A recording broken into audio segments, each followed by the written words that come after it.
Prussia's path to power, unification of Germany, and Europe transformed.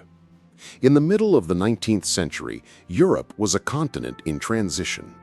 Old empires clung to fading power, while new ideas of nationalism and statehood swept through populations eager for unity and strength. In the heart of this changing landscape stood the Kingdom of Prussia, poised to transform not only Germany, but the entire European balance of power. The seeds of German unification were planted in the aftermath of the Napoleonic Wars. In 1815, the Congress of Vienna redrew the map of Europe and established the German Confederation, a loose association of 39 German-speaking states under Austrian leadership. Although the Confederation preserved a fragile peace, it offered little real unity. Trade barriers, local rivalries, and the dominance of Austria prevented any serious movement toward a single German nation. Throughout the first half of the 19th century, economic forces began nudging the German states closer together.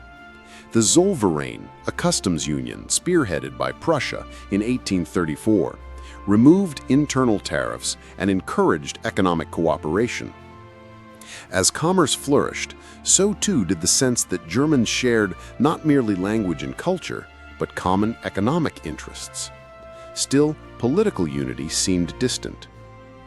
In 1848, revolutions erupted across Europe, driven by liberal demands for constitutional government and national self-determination. In Germany, revolutionaries convened in Frankfurt to draft a constitution for a unified parliamentary Germany. Yet their efforts failed, crushed by conservative forces and royal unwillingness to surrender power. The dream of unity slipped into the shadows once more. It would take the determined leadership of one man to revive and realize that dream. Otto von Bismarck, appointed Prussian minister-president in 1862, was a statesman of remarkable calculation and ruthlessness. A staunch conservative, Bismarck believed that German unity would come not through speeches and assemblies, but through what he famously termed blood and iron. He set out to strengthen Prussia's position and expel Austrian influence from German affairs. His first move was to modernize and expand the Prussian army. He navigated political opposition from liberals in the Prussian parliament, pushing through military reforms despite fierce debates. With a stronger military at his command, Bismarck could pursue his aims through force if necessary. The first major step came in 1864. Prussia, allied with Austria, went to war against Denmark over the duchies of Schleswig and Holstein, two provinces with mixed German and Danish populations. After a swift victory, Prussia and Austria agreed to divide control of the territories, but this arrangement sowed seeds of discord. Bismarck anticipated that managing the joint administration would strain relations between the two powers. Indeed, tensions escalated over governance of Holstein.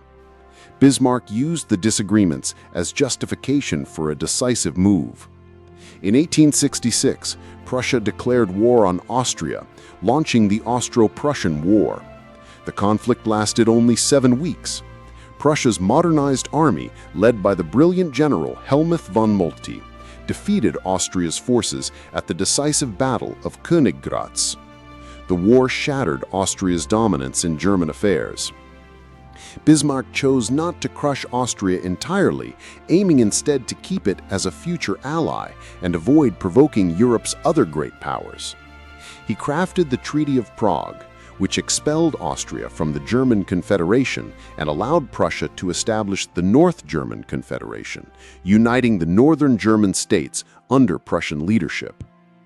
Yet southern Germany remained outside this new confederation. Many southern states were wary of Prussian dominance and culturally closer to Austria. Bismarck needed a catalyst to draw these states into his vision of a united Germany. That catalyst arrived in 1870 through an event known as the Ems Dispatch. A dispute arose over the candidacy of a Hohenzollern prince for the Spanish throne. France, fearing encirclement by a Hohenzollern Spain and a powerful Prussia, demanded assurances that the candidacy would be withdrawn. King Wilhelm I of Prussia met the French ambassador at Ems and politely refused further negotiations. Bismarck took the telegram describing this encounter and edited it to appear insulting to the French.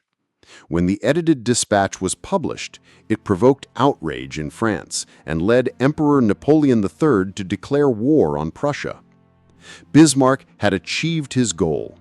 The Franco-Prussian War ignited German patriotism.